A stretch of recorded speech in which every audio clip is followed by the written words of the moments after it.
All right, everybody, welcome to Macro Crypto. I'm your host, Ryan, not Shane. Twin brother. Just kidding, we're not twins, but a lot of people do think we look quite similar. So today's episode is going to be on Polkadot and why you should be stacking Polkadot, not necessarily Bitcoin, and not necessarily Ether, although I'm a huge believer in Ether, and that's the biggest percentage of my portfolio. But today we're talking about Polkadot and why I do believe you should have a lot of Polkadot in your portfolio. Now, what I do want to start off by saying this is not financial advice. I'm not a financial advisor, not a licensed broker, any of those things. But what I am is a crypto aficionado, and I love this stuff, and I want to share the knowledge of the Polkadot ecosystem, why I think it's so important, why I think its price is going to have really big action in the coming months here. And before we jump in, I do want to also say, if you like this video, if you get any value from it, please click the like button, like the video. And if you want more content like this and you want to get notified when we drop videos, make sure click the subscribe button, hit that bell notification so you get notified by YouTube when we drop a video. Now let's go ahead and jump on in. So again, we're starting off with Polkadot. Let's go ahead, take a look at the Polkadot chart. Let's refresh this bad boy, see exactly where that price is. There we are, $24.82. So that's Polkadot's current price. What we're gonna do is take a quick gander at Polkadot's all-time chart just to see where things are at. Again, this is Polkadot against the US dollar. So this is obviously a great time to buy. We didn't get in this early, did we? Actually, me and my brother may have gotten a little bit, but we bought more and more, at least I did, in these regions here. So we've seen a huge move up from Polkadot at the beginning of 2020. Yeah, 2021. I was like having a little trouble thinking out the number. Anyway, it's like what year is it? Anyway, so Polkadot made a big move up, and then here's where the entire market came down. End of May, huge price dip, and then this is where I was accumulating more Polkadot and really stacking my bags. And then we did see a big price move up when the market corrected, got to new all-time highs. A lot of projects we saw continuations here, maybe small corrections and then continuations. We haven't seen it yet with Polkadot. So I do anticipate seeing a big price move up to new all-time highs and really price discovery in the coming months. And I do think this is a great time to buy Polkadot. We're 50% below the all-time high. All-time high, again, somewhere around $53. We're at 24. So we're half of the all-time high. Another really cool thing I just want to show everybody here. This is something I always do when I'm looking at the price action of altcoins. So altcoins being anything besides Bitcoin. And really, I look at it as anything besides Bitcoin and Ethereum. So what we can do down here, we're on CoinGecko. We can see main. That means whatever the asset we're looking at against the US dollar. So the chart we're looking at is Polkadot against the US dollar. Now we can click these other, toggle these other charts on, and this is Polkadot against Bitcoin. So I don't always look at a lot of these alts against Bitcoin because Bitcoin is not my biggest holding. Ethereum is. So I want to see how are these things performing against Ethereum, because at the end of the day, I'm either going to hold Ethereum or I'm going to buy alts and NFTs. And then I'll probably DCA into Bitcoin as the market cycle peaks. But that's another video for another day. So I'm looking at Polkadot against Ethereum.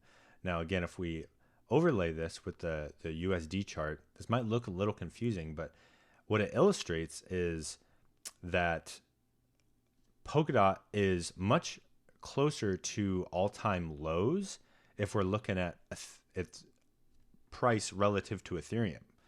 So my thesis here is that Polkadot will outperform Ethereum in the coming months. So that's why I'm holding a lot of my Polkadot, instead of Ethereum. And then as we get Polkadot moving up and up and up in these charts, up toward these old all-time highs, now when we're talking all-time highs, this is much earlier in Polkadot's price history. So this all-time high is back on March 2nd, where if we look at the all-time high of the USD, that's on November 3rd. So two different all-time highs.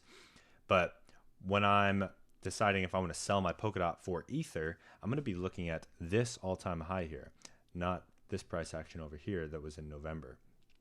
I do think we're going to revisit these numbers and possibly hit new all-time highs, price discovery, and I'll be dollar cost averaging out of Polkadot into Ethereum, because I do think we'll see, after new all-time highs, spikes up on this chart. I do think we'll see it come back down. So that's what I think about the price. General price predictions. I'll just drop these real quick for you. Again, this is not financial advice.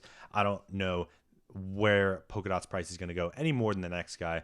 These are all just predictions, general sentiment for me. But I do believe if we're talking Polkadot against ETH, I think we're going to get back up to these old all-time highs and probably double that. So all-time high is 0.024 ETH. So I think we'll probably see somewhere around 0.04, 0.05 ETH. So again, somewhere probably around double this. Now, easier number to think about here is the USD price. I do think we're probably going to go somewhere around $200, somewhere 4x from that all-time high, 200 to 400 if we're getting really bullish. That's what I think we'll see Polkadot at, is somewhere around 200 to 400. So from here, that's an 8 to 16x. Will that happen? I don't know, but I do think we could see that 16x in like a very crazy blow off top. So yeah, that's my opinion. Now, really do want to jump into the next thing here, which is what is the reason that I'm most bullish on Polkadot. So I'll start off by telling you it's not just the price action I see, but it's because they got a brand new logo. Look at this bad boy over here, Polkadot. They've rebranded. Big stuff popping off with Polkadot. Obviously, I'm kidding. They did just rebrand. I just wanted to point that out. But we don't really care about what the logo looks like. And one thing you might care about is the Polkadot white paper, the Polkadot paper. So this is an explanation of what their vision is, what they're looking to build, and why they are building it, what it's going to do for the blockchain space in general. So this is by Dr. Gavin Wood, who is one of the co-founders of Ethereum, also a founder of Parity Labs, and now he's branched off and started this project, Polkadot. And we're going to get into why he started it, but if you want a really in-depth deep dive into it, then this is a document you'll want to look into. I'll go ahead and leave this link in the description of the video. Now, also, I'll leave this link in there. This is their website. This chart, this graphic here, is just a really cool little tool to kind of give an overview of what Polkadot is, why it's better than other blockchains. So just briefly, we'll compare this to like Ethereum. So Ethereum is set up a little bit different than the way Polkadot is. Polkadot has made new iterations on the way blockchains work, and maybe a little bit more open in terms of what's possible on there. And I'll just briefly cover some of these. So legacy blockchains, example, Ethereum, it's a one size fits all. Whereas Parachains, this is what run on the Polkadot network, they are specialized. So you can make a lot more specialized code and optimize for certain use cases. And legacy blockchains, isolated. Ethereum, very isolated. So we have Ethereum, a lot of its layer 2s like Polygon, Arbitrum, all these different things. We have Avalanche, we have Cosmos, Solana, all these different things, right? They're all isolated from one another. The only way to move funds from one to another is using a bridge that has to get built. not super complicated process, but sometimes these bridges take a while to build. Sometimes it takes 3 hours to move funds over from one blockchain to another. And sometimes it can even take 7 days to move the funds back from that other blockchain. It's crazy stuff. So this looks to get solved on Polkadot. So we'll have interconnectedness between all the different parachains. You might be wondering, what are parachains? And now would be the perfect time to jump right into that. So essentially, how Polkadot works is I think of it as a layer 0. So first we have Ethereum, it's a layer 1, and it has scalability issues. So they started creating these layer 2s, Polygon, the ZK rollup networks that are coming out now, Arbitrum, Optimism, all these different things. We need layer 2 solutions to fix scalability. Now, again, Ethereum's a layer 1 that has a scalability issues. Now there's layer 2s. Polkadot, rather, is more like a layer 0. And you can think of that initial Polkadot layer, the 0 layer, as the relay chain. Now, built on top of the relay chain are a bunch of different layer 1s that are all have parachain slots. So there's all these parachain slots that are connected to the Polkadot layer 0, the relay chain. So now all these layer 1s get built, and then a bunch of applications can get built on those layer 1s. So a couple examples of those, we have Akala, the Akala network. That's a parachain, or a layer 1 that just won one of the parachain auctions, actually the first auction. The second winner was Moonbeam. So we have all these different projects winning different slots. So now they have an allotted amount of time that they own that slot on the parachain, or the Polkadot relay chain. So now that's how it works. And now the interconnectedness that I was talking about, each of these parachains they can talk to each other, and we can move funds easily from one to another. So we have Moonbeam, we have Akala, really easy to move money from one to another, and even just have the blockchains talk to each other, so that I could actually maybe keep my money on Akala and then borrow against it over on Moonbeam and do things with all these different things. Lots of capabilities, and that's getting pretty deep into the weeds. So we'll stay there and just move on to the next one. So similar use case here, legacy blockchains, the Ethereum, for example, limited scalability. Now we have ZK rollups coming out. That's probably going to get solved, but still limited scalability on layer 1 Ethereum, whereas parachains, they are scalable. Lots of different things here. If you want to look more into these, go ahead, take a look. I'm going to, again, link this into the description of the video, and you can check those out. But another big one here, lower fees. If you have been using Ethereum, you know those fees are, they're rough. They're very rough. All right. Now here is an article that I found. Really like this article. This is talking about Gavin Wood and talking about Ethereum. So again, Gavin Wood, founder of Polkadot, one of the co-founders of Ethereum. And he's talking about how there's economic enslavement on Ethereum.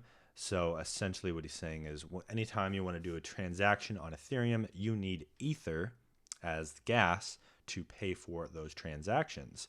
Where here on Polkadot, you don't necessarily need DOT to do any transactions on any of the layer 1s, right? Like Akala, you're not going to need DOT to do any transactions on Akala. You'll need maybe the Akala token or some other token, whatever they want to use as their gas.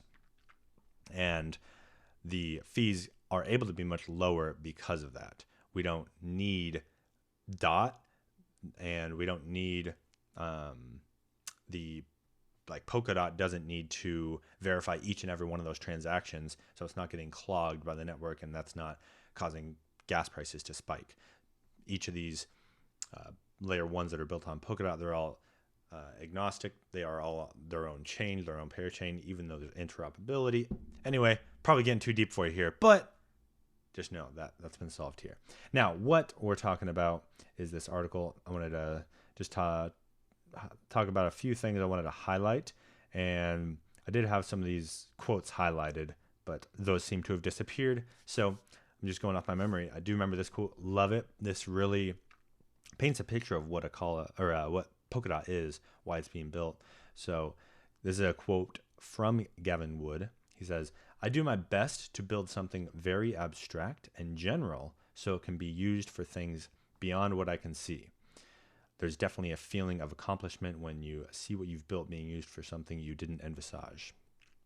So he's really seeing, beyond current use case, trying to make a foundation for things he can't even imagine by making a really abstract layer 0, so that these layer 1s that get built on it can do amazing things in the future. And that's a really cool idea to me, because me and my brother talk about this somewhat often. The top 10 cryptocurrencies in 5 years, we might not like those. Some of those projects probably haven't even been built, especially if we talk about top 100. I bet half of the projects that are going to be in the top 100, probably 50 of the top 100, are projects that haven't even been thought of yet. Some things in finance, metaverse, different NFT projects, whatever it is, they probably haven't even been built yet, and they haven't even been conceived. The ideas aren't even in the realm of possibility yet. But Polkadot makes those more possible because of the way it's built. So just wanted to share that. I thought it was super cool. Now, another thing I did want to talk about here is dot utility. So you may have thought of this, as I briefly covered it earlier. Now, when we're on Ethereum, Ether is getting used as gas. So that's actually good for the price, because when Ethereum gets used for gas, it burns ETH and it makes less ETH in circulation. So the ETH that is in the circulation is therefore worth more. So again, ETH being used as gas, good for price, because it makes it it brings up the utility of that asset.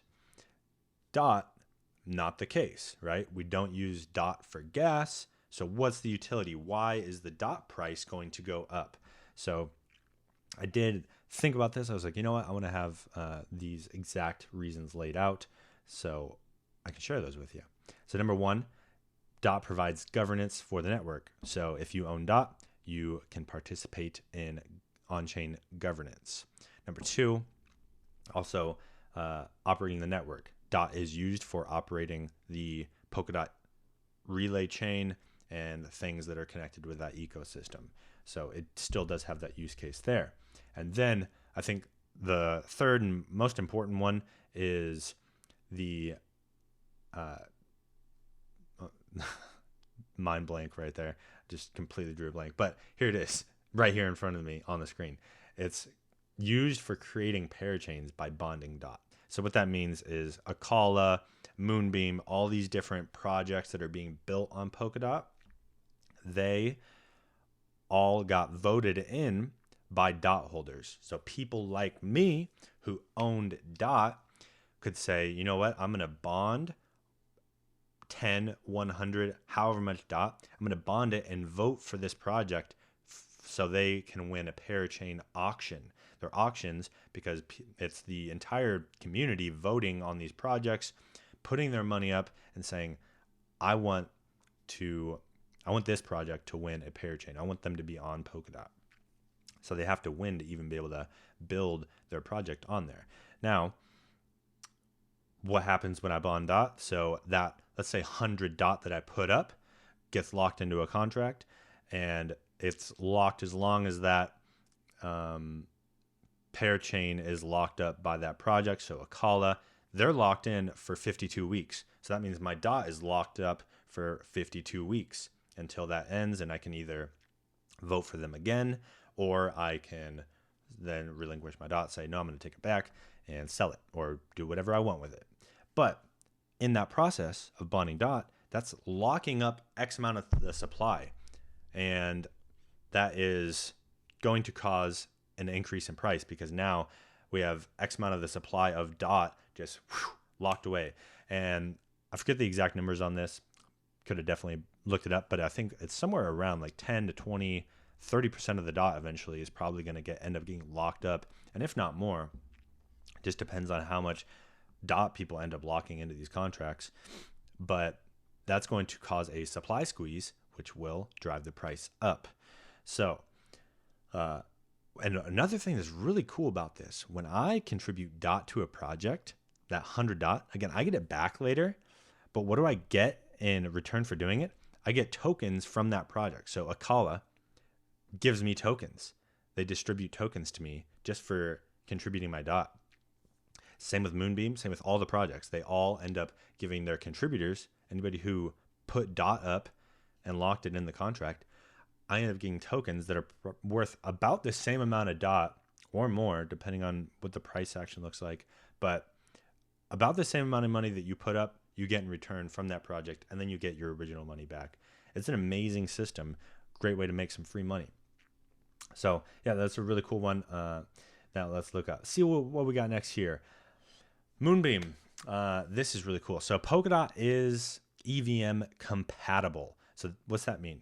EVM, the Ethereum virtual machine. So Polkadot was built with Ethereum in mind.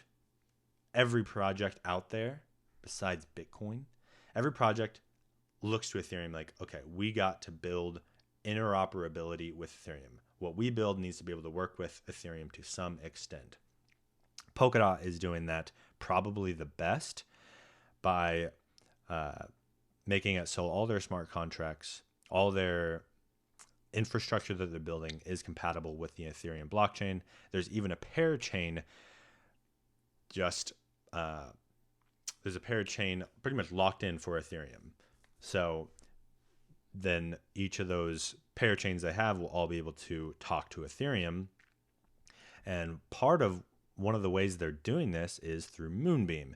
Moonbeam is actually making it so projects from Ethereum can bridge over their smart contracts and deploy them directly on Moonbeam, which is directly on Polkadot, and we can have everything on Ethereum right over on Polkadot because of Moonbeam. So more amazing stuff. Love it.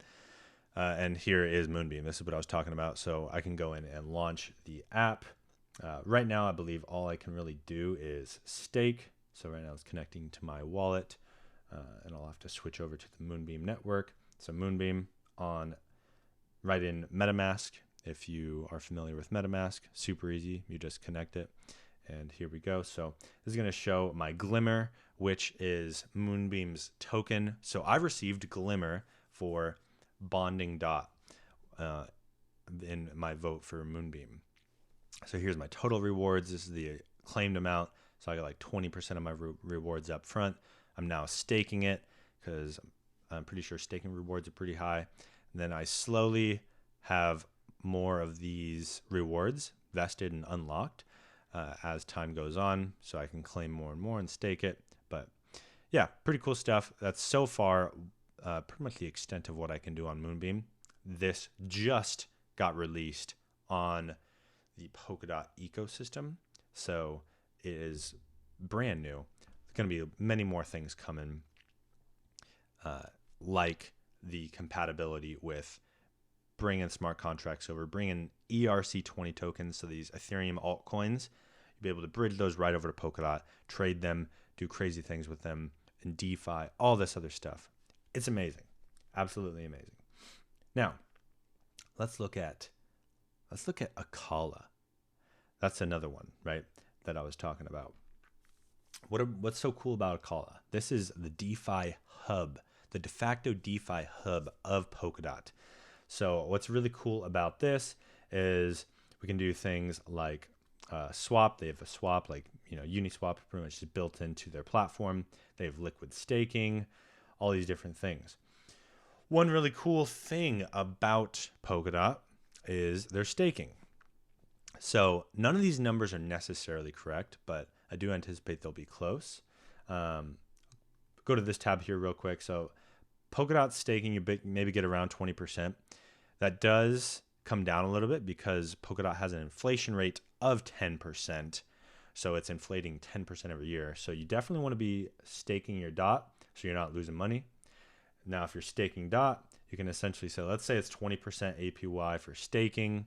You're earning 20%, but the DOT you have is being devalued by about 10% a year. So really you're earning 10% from staking, 10% delta there.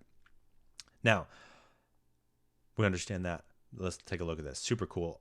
We can actually use liquid staking to stake our DOT. I don't have any DOT in this wallet, whatever. Let's just say I had 100 DOT. I could stake it, boom. Now I have my liquid DOT. It'll give me liquid DOT. And then what I can do is I can go in, and I've already done this. This is all just a test net, so I was just playing around. But I can go in and use my liquid DOT. And let me see, I'm blocking it here. I'm going to move my picture up here, my little video. So we can take our liquid DOT, and I'm getting confused over here, guys. I've only used this once, so bear with me. But essentially, regardless of what I'm seeing on the screen here, I can take that liquid DOT and then I can put it into a vault and then borrow against it. So I can say, you know what, like I think I think the price of DOT's going to go up over time. I don't think it's going to go down. So I want to use my DOT and borrow against it. So I don't have to sell it. I can keep my DOT. And as the price keeps going up, I'm still earning money. I'm still earning the staking rewards. But again, I can borrow against it, borrow money, pretty much borrowing against the future price. And then I can go buy a Lambo or buy whatever, just pay rent. You can do whatever you want with that money that you take out, and you can trade it for whatever assets here in the swap feature. So again, I could take my AUSD, so Akala USD, it's worth $1. Looks like, oh yeah, here we go. So I could do Akala for AUSD. Let's say I wanted to do one Akala for AUSD. I get $22 for one Akala. Again, these prices are not real, but simple as this. I can hit swap. I'll do my password here.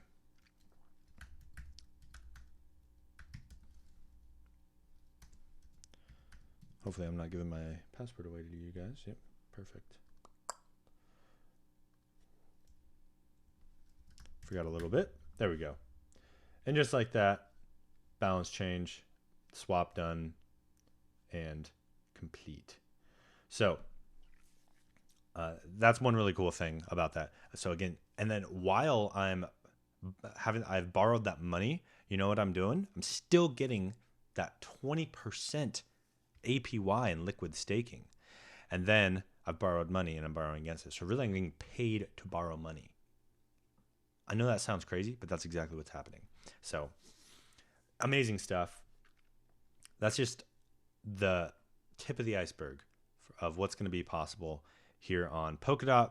Exciting stuff. So again, price, I do believe we're in a nice low spot. Again, if we're looking at compared to ETH, still a great time to buy. We had a couple bottoms, double bottom there. Gotta love the double bottom coming out of it. And we're probably going to, within the next few months, maybe even next week, maybe tomorrow, probably not. I think we're going to get up there. Anyway, I do trust you guys enjoyed this video, enjoyed the content. Definitely let me know what you thought in the comments. Let me know if you have questions, if you have things you'd like to learn more about, if I went a little too deep, if I didn't go deep enough, you'd like to know more. I'd just love to hear how all the content was for you.